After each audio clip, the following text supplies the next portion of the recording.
And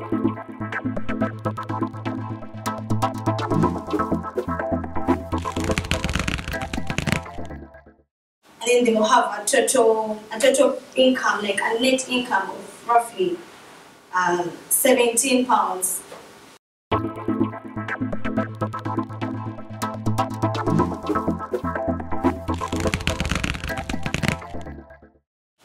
Hello everyone. Once again, like they introduced me, I'm Julius Mugaga, also from Uganda. I'm an undergraduate student offering a bachelor's degree in biomedical engineering. I'm in my third year. But I'm going to present some call it the next big thing. Yeah, a student who has at least won awards in health innovations. My project, or our project, because we work as a team, and I still look out to see more members joining me to see that we can push this and it becomes a reality for us all. The project is called Fistula App, or one can understand it by just knowing how it can be defined. It's a multi-parametric in silico model for prediction of predisposition of obstetric fistula. But then we don't look at fistula as a problem. We look at the cause.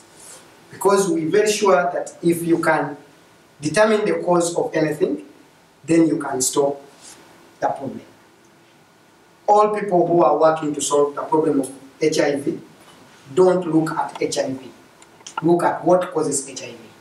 So that's why on that slide we see the main problem, or the leading cause of fistula being obstructed labor.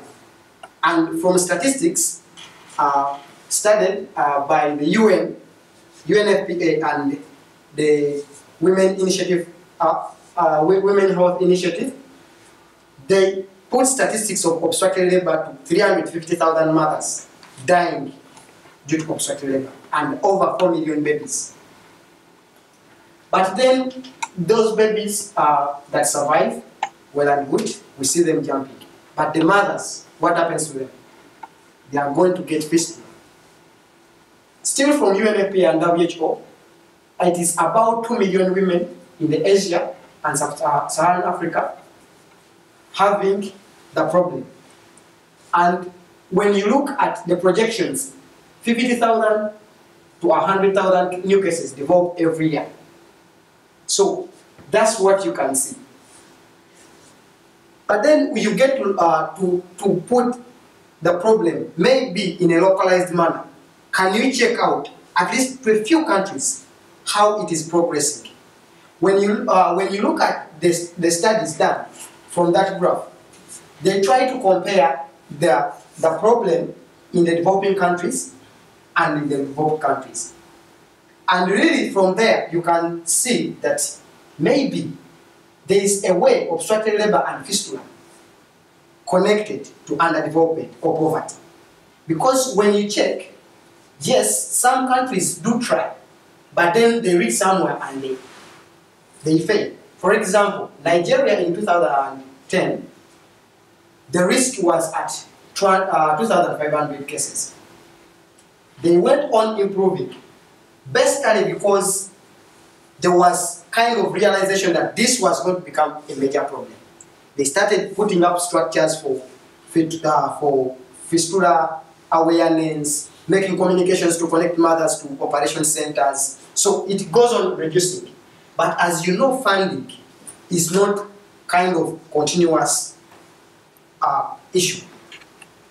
Governments coming, volunteers coming, but they withdraw.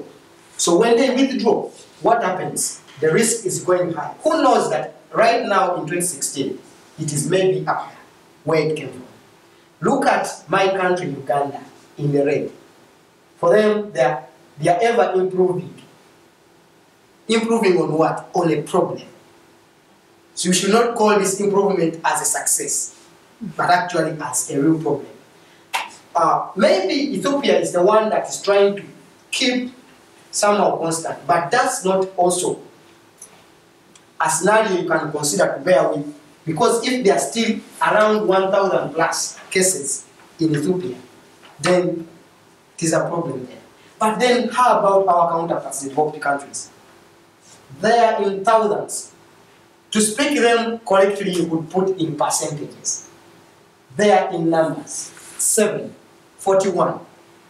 The whole mark for blue, Canada, and US, is a big country. If we are to divide the number of countries in the United States by this number, you will find that each country may get 0.6, 0.7 cases of fistula. But look at your friend, Uganda or Nigeria, 2,500 cases. So, but then what happens if the mother develops fistula? She has survived the obstructed labor, she has now gotten fistula. Some of the consequences you get are the incontinence, shame, and societal segregation. And then if it is not poorly managed, the mother is going to die. Because you're leaking body fluids, you're attracting bacteria and other things. So you're going to develop complications you can't understand. So the mother is going to die. And the societal segregation. Really, you mature enough, you even have kids at home. They will wonder why mom is like that, ever leaking.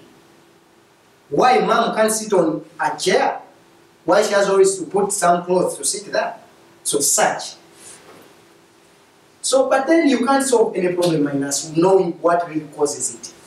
So when you go on ground, when I had my internship I thought maybe the problem was maybe in Uganda only, in the experience, kind of like real experience. But then I got a chance to go to Kenya, Moi Hospital. That's where I did my first internship. You find all these problems all over.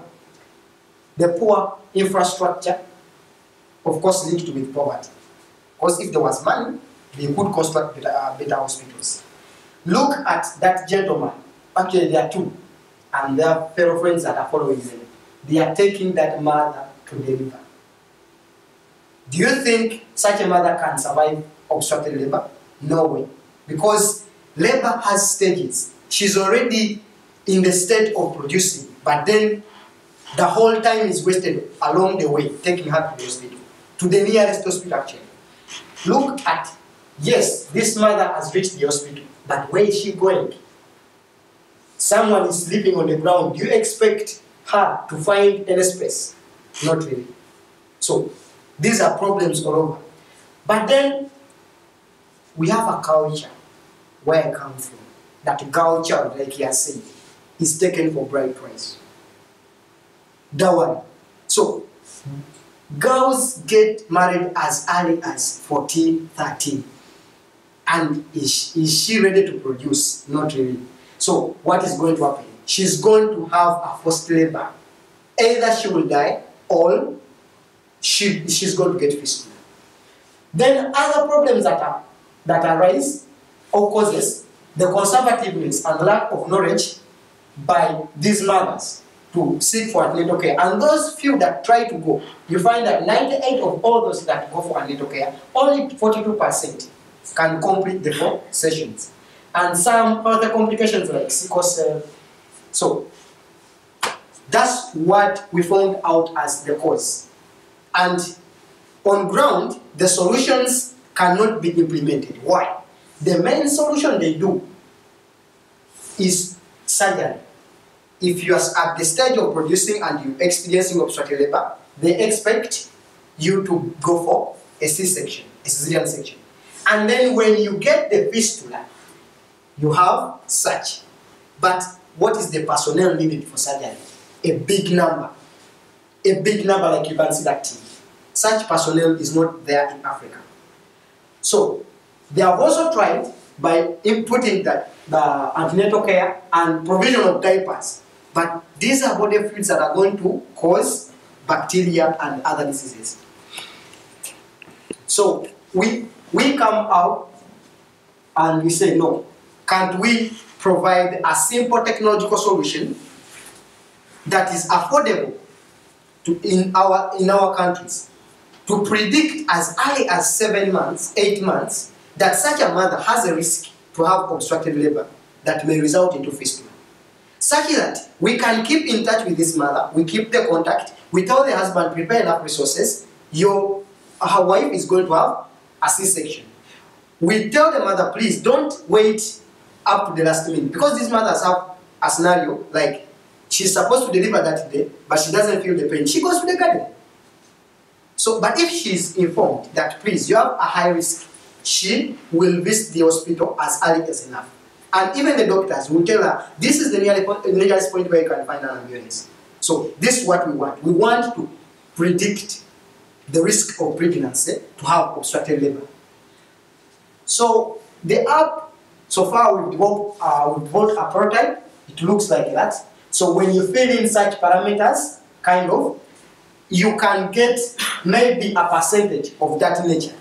Attach significance. So this should be put on antenatal care units for doctors to determine, collect all antenatal care results, put it in an app, and then you compute, you get the percentage like that, to tell the mother what to do for a given percentage. So, but then it is so scientific that you can't just come out and develop it. So this is how we intend to see the app flow. This is the flow chart now. Like if you go on your phone and you start, that's clicking on the logo. You will enter the antenatal care results. But then it will check whether the whole form has been fully filled. So if it is fully filled, it will check the data whether it is valid with the equation, the algorithm at the back of it. If it is not fully filled, it will take you back to fill the form.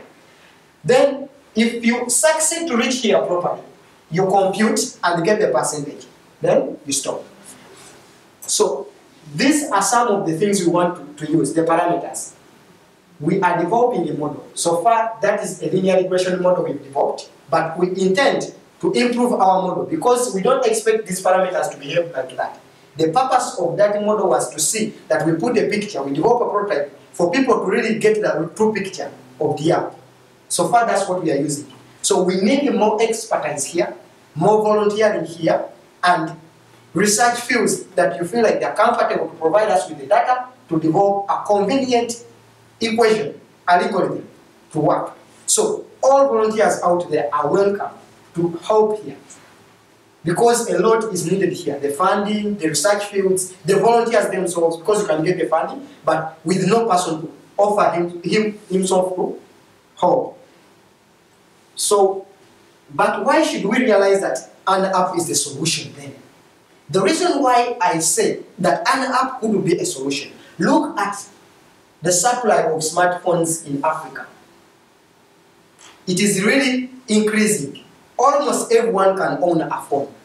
So it means that these governments can also buy phones to this, even to a smallest unit, if an individual can own a phone. So that's why we say an app can be a affordable solution for this problem. And then we don't want to push the cost more to the users. We get to realize our income from maybe the downloads of this app, the ads in they put, like the adverts for the companies, such that we can keep it as low as possible to make it affordable and to see that we make our impact sounding. Also to see that it's marketable and easily upgradable, because apps are easily upgradable. You can just twist things in there and it works conveniently, because you never know, statistics may change in 1 year and you want to change. So if you build a machine, you can't change it. So you will have to construct another. But an app, you just go in the code and edit. So basically, that's what we have. If you want to get more information on such data to check for evidence, you can visit such sources.